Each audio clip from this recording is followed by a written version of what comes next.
Oscar awards అంటే సినీ పరిశ్రమల పెద్ద పండుగ. సినీ నటులు తమ జీవితంలో ఒక్కసారైనా ఆస్కార్ అవార్డును అందుకోవాలనుకుంటారు. హాలీవుడ్ నుంచి టాలీవుడ్ వరకు ఆస్కార్ అవార్డు అనేది అందరి కలలా ఉంటుంది. గత ఏడాది దర్శక ధీరుడు ఎస్ఎస్ రాజమౌళి డైరెక్షన్లో వచ్చిన RRR movie best original song కేటగిరీలో ఆస్కార్ అవార్డును పొందింది. ఇక ఈ ఏడాది బాలీవుడ్ నుంచి లపాతా లేడీస్ ఆస్కార్కు ఎంపికైంది. అయితే ఆస్కార్ అవార్డులకు పంపే సినిమాల విషయంలో ఏదో ఒక విమర్శ వినిపిస్తూనే ఉంది. ఎప్పుడు హిందీ సినిమాలే ఆస్కార్కు వెళ్తాయా అనే కామెంట్ కూడా సినీ ఇండస్ట్రీలో వినిపిస్తుంది. సౌత్ నుంచి మంచి మంచి సినిమాలు వస్తున్నా అవెందుకు ఆస్కార్ బరిలో నిలవడం లేదనే చర్చ సాగుతుంది. మామూలుగా ఆస్కార్ అవార్డుల కోసం ఏటా కొన్ని సినిమాల పేర్లు వినిపిస్తూ ఉంటాయి. ఫిల్మ్ ఫెడరేషన్ ఆఫ్ ఇండియా సంస్థ భారత్ నుంచి సినిమాలను ఎంపిక చేసి అవార్డులకు పంపిస్తూ ఉంటుంది. ముంబైలో ఆఫీస్ ఉండటం వల్ల ఆస్కార్ ఎంట్రీ కోసం చాలా హిందీ సినిమాలు పోటీ పడతాయి. వాటిని ఎంపిక చేసేవారు కూడా ముంబై చిత్ర పరిశ్రమకు చెందిన వారే ఉంటారు. అందుకే హిందీ సినిమాలను ఎక్కువగా సెలెక్ట్ చేస్తున్నట్లు తెలుస్తుంది. ఇప్పుడు కూడా 29 సినిమాలు ఆస్కార్ అవార్డు కోసం పోటీలో నిలిచాయి. అందులో 14 సినిమాలు హిందీవి ఉండడంతో సౌత్ ఇండస్ట్రీ నుంచి కామెంట్స్ వినిపిస్తున్నాయి. జాతీయ చలనచిత్ర అవార్డులు గెలుచుకున్న ఉత్తమ చిత్రాన్ని మాత్రమే ఆస్కార్ ఎంట్రీకి పంపాలనే కండిషన్ ఉంది.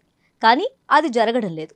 ముంబైలో సినిమాలను ఎంపిక చేసేవారికి తగిన అర్హతలు ఉన్నాయా లేవా అనే ప్రశ్నలు కూడా తలెత్తుతున్నాయి. మరో విషయం ఏంటంటే సినిమాలను పరిశీలనకు పంపేందుకు ముంబై ఆఫీస్ భారీగా ఫీజులను వసూలు చేస్తుంది. గత కొన్నేళ్లుగా ఇదే జరుగుతుంది. ఫిల్మ్ ఫెడరేషన్ ఆఫ్ ఇండియా ఏమేం పనులు చేస్తుందో తెలియడం లేదు. సరైన ఇన్ఫర్మేషన్ ఇవ్వడం లేదని మరికొందరు నిర్మాతలు కూడా మండిపడుతున్నారు. ఈ మధ్య సౌత్ సినిమాలకు మంచి ఆదరణ దక్కుతుంది. కానీ ఆస్కార్ వరకు వెళ్ళలేకపోతున్నాయి. దానికి కారణం ముంబై ఇండస్ట్రీనే అని తెలుస్తుంది. ప్రతి సంవత్సరం సెప్టెంబర్, ఫిబ్రవరి నెలల మధ్య భారతీయ చలనచిత్ర పరిశ్రమలో ఆస్కార్ క్యాంపెయిన్ జరుగుతుంది. కానీ వాటి వివరాలేవి సౌత్ ఇండస్ట్రీలకు చేరవేయడం లేదనే టాక్ వినిపిస్తోంది. ప్రతి ఏటా ఓ సినిమాను ఆస్కార్కు పంపటం ఒక ఆనవాయితీగా వస్తుంది.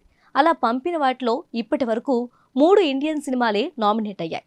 1957లో మదర్ ఇండియా, 1988లో సలాం బాంబే, 2001లో లాగన్ మాత్రమే నామినేషన్ దశను చేరుకోగలిగి. మొత్తానికి సౌత్ సినిమాలంటే బాలీవుడ్కు చులకన భావం ఉందనే టాక్ వినిపిస్తుంది. బాలీవుడ్ పద్ధతి మారితే ఆస్కార్ అవార్డులు ఇండియన్ సినిమాలకు చాలానే వచ్చే అవకాశం ఉంది. ఇక లాపతా లేడీస్ గురించి చెప్పాలంటే ఈ మూవీ 2001 బ్యాక్డ్రాప్లో తెరకెక్కిన స్టోరీ. ఆడవారి పట్ల సమాజం చూపించే వివక్ష, కట్టుబాట్లు, ఆచారాలు, కుటుంబ గౌరవం అనే పేరుతో ఆడవాళ్లపై అణిచివేత వంటి అంశాలను ఈ మూవీలో చూపించారు. ఇప్పటికీ పెళ్లైన అమ్మాయిలు ఇంటికే పరిమితమని అనుకునే కొందరి ఆలోచన విధానాన్ని ఈ మూవీ పూర్తిగా మార్చగలుగుతుంది. అమీర్ ఖాన్ మాజీ భార్య కిరణ్ రావు ఈ మూవీకి డైరెక్షన్ చేసింది. మరి ఈ మూవీ ఆస్కార్ అవార్డు గెలుస్తుందో లేదో చూడాలంటే ఇంకొన్ని రోజులు వెయిట్ చేయాలి. ఇక తెలుగు నుంచి కల్కి, హనుమాన్, మంగళవారం సినిమాలు పోటీలో నిలిచినా ఫలితం కనిపించలేదు.